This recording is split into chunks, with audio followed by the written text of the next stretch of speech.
This is Dr. Stephen Ludwig coming to you from the Children's Hospital of Philadelphia and the University of Pennsylvania School of Medicine.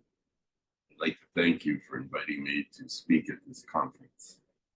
I now will try to share my screen so that we can have the presentation on mentoring for leadership.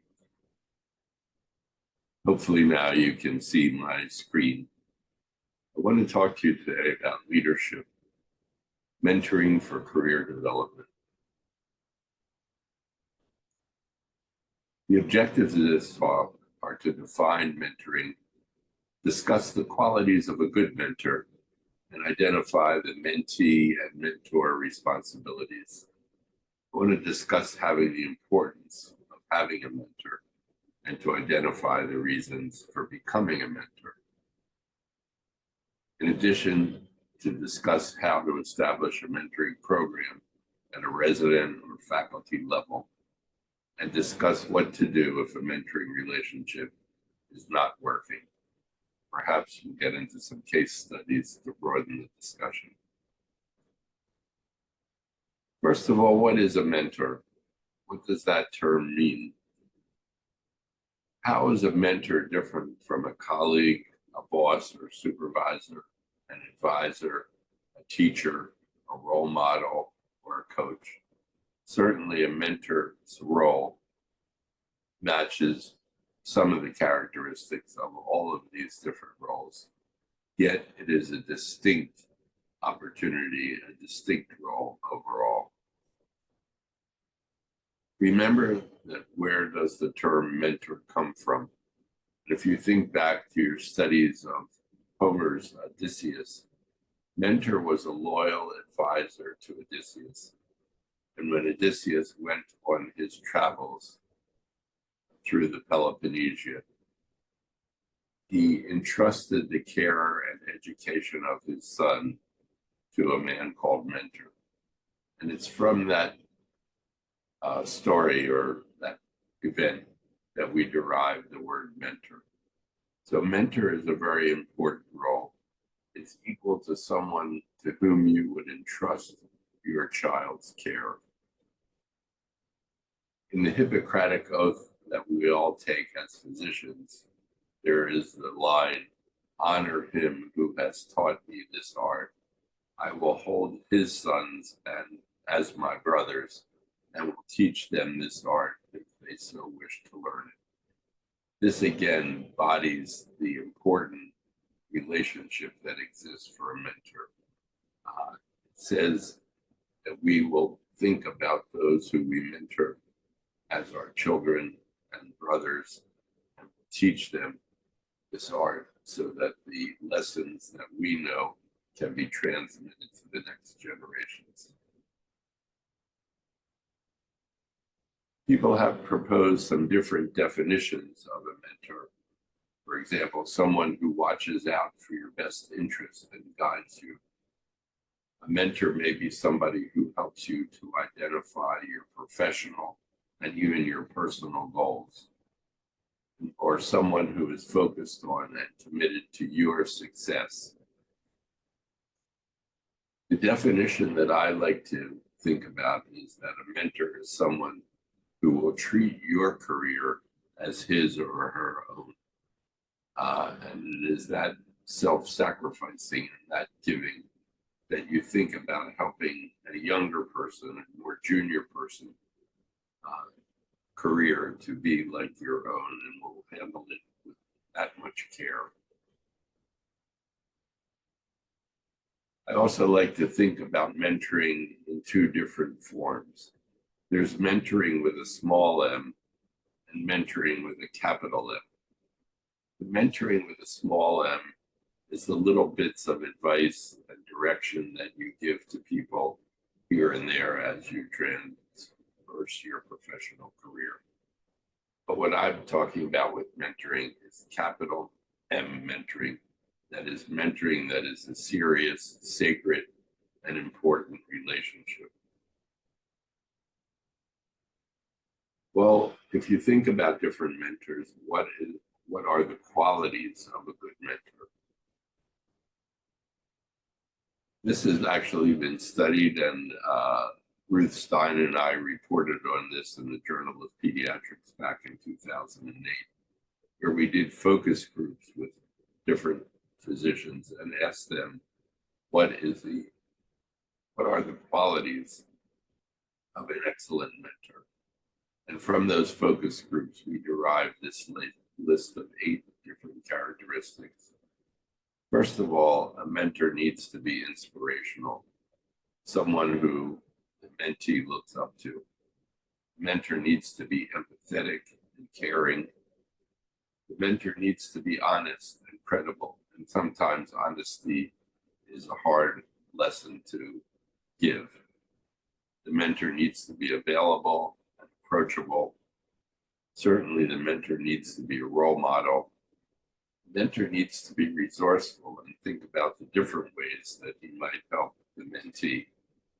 The mentor needs to be a good listener and communicator. And it's important if the mentor is a modest, humble, and self-assuming person, and also that the mentor has flexibility. So these 8 qualities comprise what we call the anatomy of mentoring, the good qualities that a mentor should have. But on the other side of the coin, what are the qualities that the mentee needs to have? Because this is a relationship, an important relationship that we're talking about. And although the mentor brings many qualities, the mentee also needs to be motivated, self-reflective, honest with themselves, organized, persistent. The mentee needs to be active. It's not just a one-way street, it's a bi-directional relationship. The mentor needs to be creative, receptive, willing to hear what the mentor has to say and suggest. It's also helpful if the mentee is humble and resilient. In some ways, mentoring is like good parenting. A mentor doesn't have to be a parent, but if you've been a good and successful parent, some of the same qualities exist. Keep in mind that mentors are made and not born. That is, that these qualities can be developed, nurtured, and taught. They don't need to be inherent in the mentor. And if you have been mentored by a good mentor, that also helps you to become a good mentor yourself. Just like having been parented by a good parent helps you to be a good parent.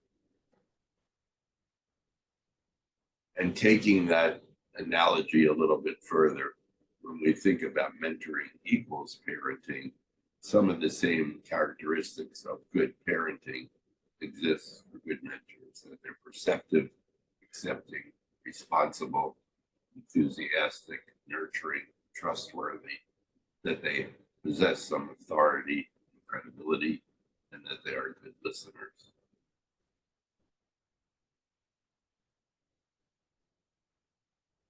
Well, why even think about having mentors? Pakistan. Why have a mentor? Why have this person help you climb the ladder of professional success? Well, we know from many different studies that people who have mentors have happier and, more importantly, more successful careers. That instead of learning everything on your own, by having a mentor, you learn a lot and you advance in your career, and your institution and your hospital advances as well. So this is something that not only helps the person, but helps the institution or the university move forward in their goals. Well, why be a mentor? Well, certainly because it helps you to achieve certain satisfaction. When you're a good mentor, you attract good students to your side. It helps you to stay on top of your field. It helps you to develop a professional network of people that will work with you and advance what your goals are. It will extend your contributions.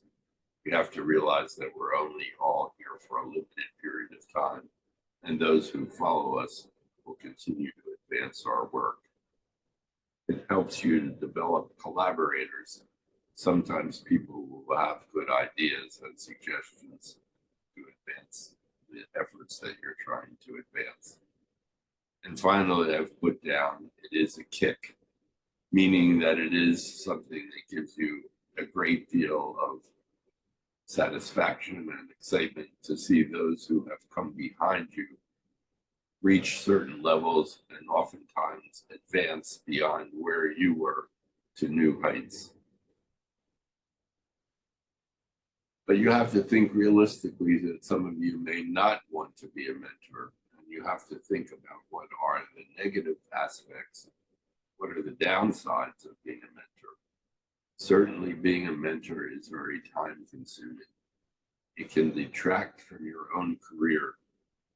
It requires sharing, and for some people that is difficult. It requires both thought and action to think about how are you going to help this more junior person. It requires honesty, and sometimes honesty is a difficult trait to express. And finally, there is a certain responsibility of being a role model and a mentor that you need to think not only about what is good for you, but as I've stated before, what is good for the other person's career. Well, the question then is, who mentors you? Do you have a mentor, and what is that relationship like for you? Is that somebody that you could go to talk about problems in your work site? Is it someone you could go to talk about problems in your personal life, in your family life, in your community life? That's the kind of mentor we're trying to achieve. Someone who is really a trusted and dear friend and advisor. When you ask about your own mentor, you have to ask these questions. Are you happier by having a mentor? Are you more successful? Are you more satisfied? Are you progressing in your career better than you would otherwise? Mentee and mentor responsibilities exist, and for the mentee needs to be proactive, to set up regular meetings, to be punctual for those meetings, to be prepared and organized, to make an agenda, to review or prepare work in a timely manner, and to be responsive, to take advice seriously, give feedback on what you're doing and how things are going. Some have likened this to what are known as the 4 Buddhist truths: to be present, meaning to show up on time and when scheduled, to listen to what has heart and what has meaning, to be open to the outcomes and not attached to one solution or another, but to be flexible and open, and to speak the truth, again, to be honest without blame or judgment. Well, how do you go about establishing a mentor program? So there are many ways to do this, and some natural questions come up for debate. This again was published in an article that I was participating in the Journal of Pediatrics, published in 2010. Should the mentoring program you set up be structured formally with explicit parameters to ensure a standardized experience? Or should it be less formally structured so to better meet the needs of the individual mentee? That is, if you want to establish a mentoring program, should you say that the mentor and mentee must meet on a regular basis, let's say once every 2 months? Should there be a report that derives from those meetings, or a set of goals and objectives that derive from those meetings? Or should it be less formal and structured and just flow as the mentor and the mentee need? The second question, should a mentoring program require mandatory or voluntary participation of them? Again, this is a question to consider in your own workplace. Should it be required that every senior person have a mentor of a mentee of a junior person, or should it just flow voluntarily as people need this? Should the mentee be assigned to a mentor, or should mentees have a role in selecting their mentors? Some would suggest that these relationships have to form naturally because of the personality traits and interests of the mentor and mentee. Others would say you need to formalize this and assign mentors to mentees because there are some mentees who will be unable or unwilling to find a mentor and to make the connections, begin to make the connections that need to grow. And the fourth question to answer, if you're thinking about establishing a mentoring program, should there be tangible rewards and recognition established for the mentors who participate? Or is it just enough to assume, excuse me, that mentors will continue to participate because of their commitment to foster the next generation of physicians? Some suggest that on one's curriculum vitae, there should be a list of the students, residents, fellows, colleagues who you mentor, because this work is just as important as publishing papers. And for the person who is an active mentor, it takes the amount of time and effort that should be listed and recognized as an important part of their role. Well, how do you approach a potential mentor if you're thinking that you do not have one and you need one? How do you ask for help?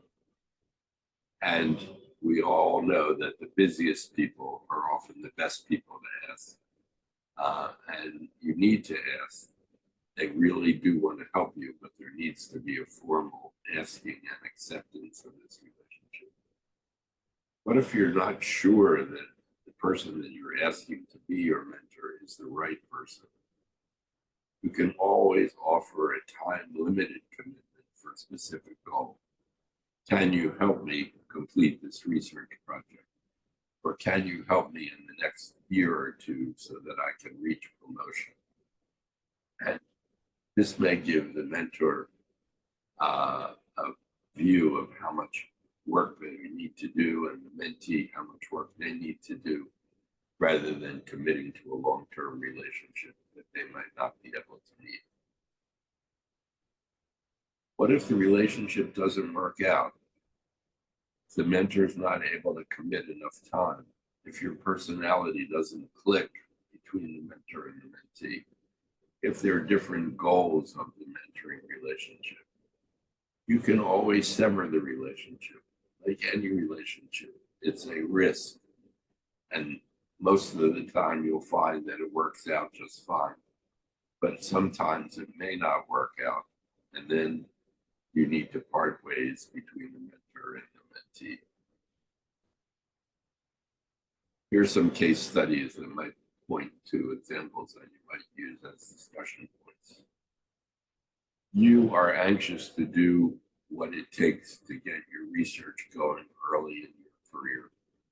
And through your director or mentor tells you there's plenty of time, and he doesn't provide the support you feel you need to get to the next level. How do you respond, and where do you get the help that you need? This might be case one that you might participate in some discussion with you. Case two, your mentor advises you not to do the project you have your heart set on doing. You disagree with his or her reasoning, and you really want to move forward with your research project. What do you do?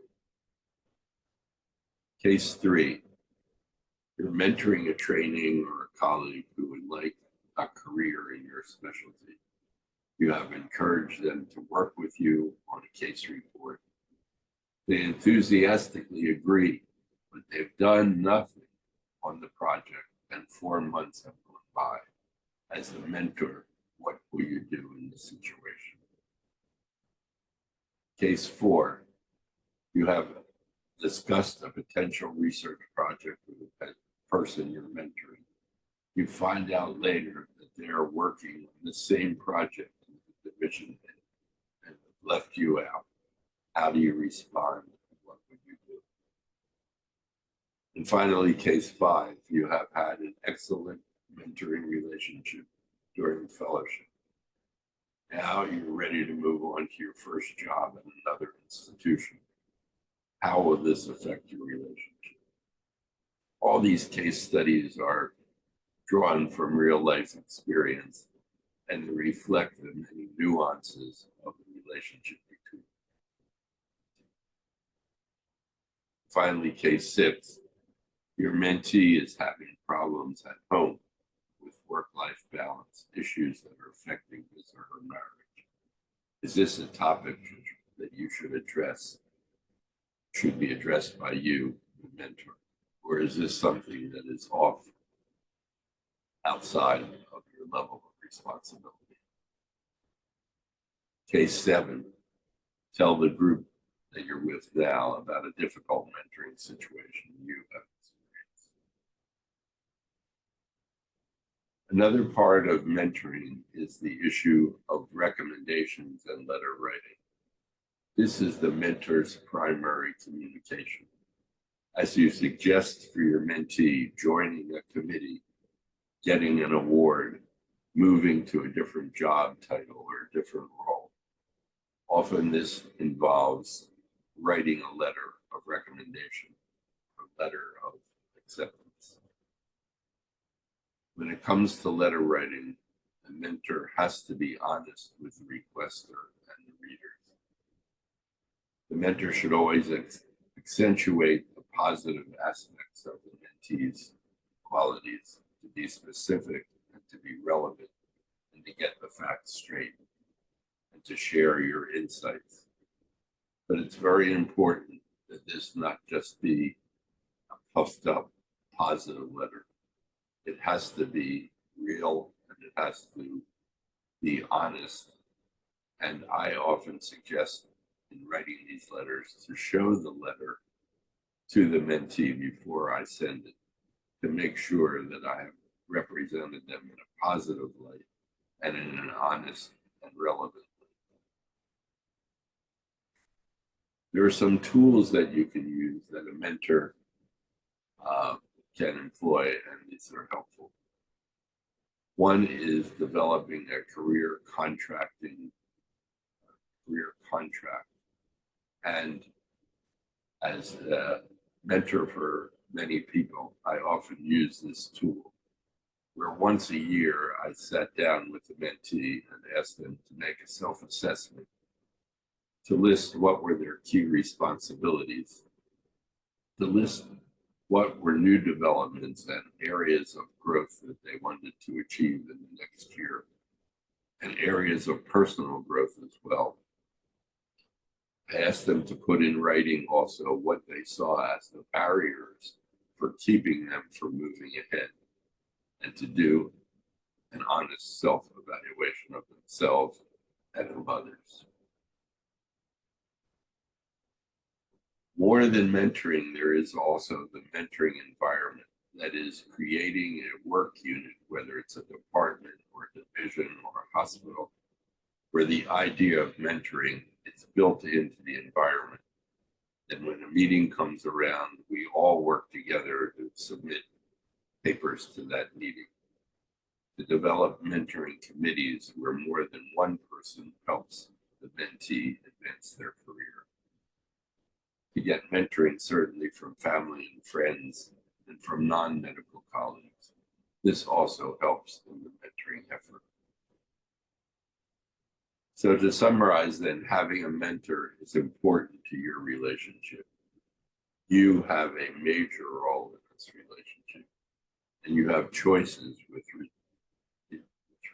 to this relationship, how you fulfill the requirements and the responsibilities and the level at which you will pursue this relationship. My screen here. I hope this talk on mentoring is helpful to you. And I hope that in the future, you will think about the serious role of the mentor and how this can help you advance the efforts of not only the individuals, but of the institution and the people that you serve. Thank you very much and good luck with your conference.